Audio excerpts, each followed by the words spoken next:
I was 3 years old nang ikaw ay na-meet. Napahanga ako sa taglay mong bait. Ikaw ang guest ko sa tuwing birthday, pati sa room ko. Ikaw ang display, di ka na nawala sa alaala. Ikaw lang talaga at walang kagaya. Ikaw ang gusto ng mga friends ko, at di ko alam pati parents ko. Ano ba ang meron ka na wala sa iba, at napapangiti pag nakita ka na sa mga poster at maging sa TV. Inaabangan ng iyong movie. Bata pa ako noon nang maramdaman ko to. Ayoko ng iba, ikaw ang gusto ko. At sa aaminin ko, maniwala ka, mas gusto kita kaysa kay Darna. You were always gonna be my love. It's so bad. 다르가도 마다고 이루어질 때도 I remember to love. You taught me how.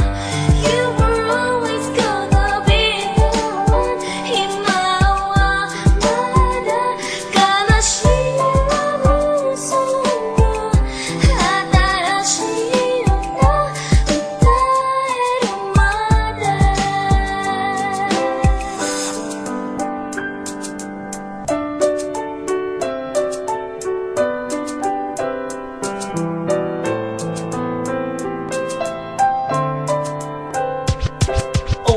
Oh why, bakit ganito? Gusto ko ikaw lang nasa tabi ko. Mga poster mo at mga magazine, sa buhay ko hindi kita kayang alisin. So pati sa cellphone at mga gamit, ikaw ang nakalagay sa aking bedsheet. Ako ay nalungkot nang ika'y nawala. Ano ba ang mali na aking nagawa? Pakiusap naman kahit na sandali, para lang mabawi ang mga bigane at muling umiti at di na umiyak. Magpakita ka lang, gusto kong matiyak na buhay ka pa rin at ika'y malakas. Gumawa ka ulit ng mga palabas, at kapag bumalik, ngingiti ng pusa, at hindi ako magmamahal ng pusa.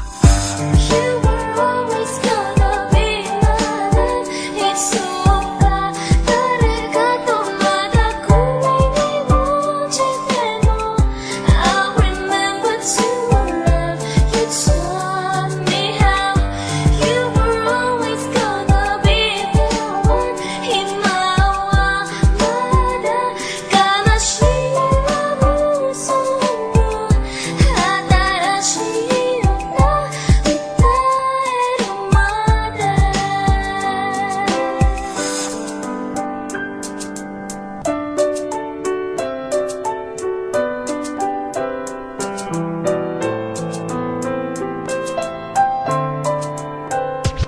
Lumipas ang mga taon, nananatili ka pangarap. Nais kong libutin ang mundo para ka lang mahanap. Sapagkat hindi sapat makita ka lang sa larawan. Gusto ko ay makasama ka, handa ko nang iwanan ang lahat ng kayamanan, pati GF ko. Sabihin mo magkano ba ang TF mo, at aking ibibigay, tanggapin mo lang ako. Okay lang sa akin kahit alipinin mo ako.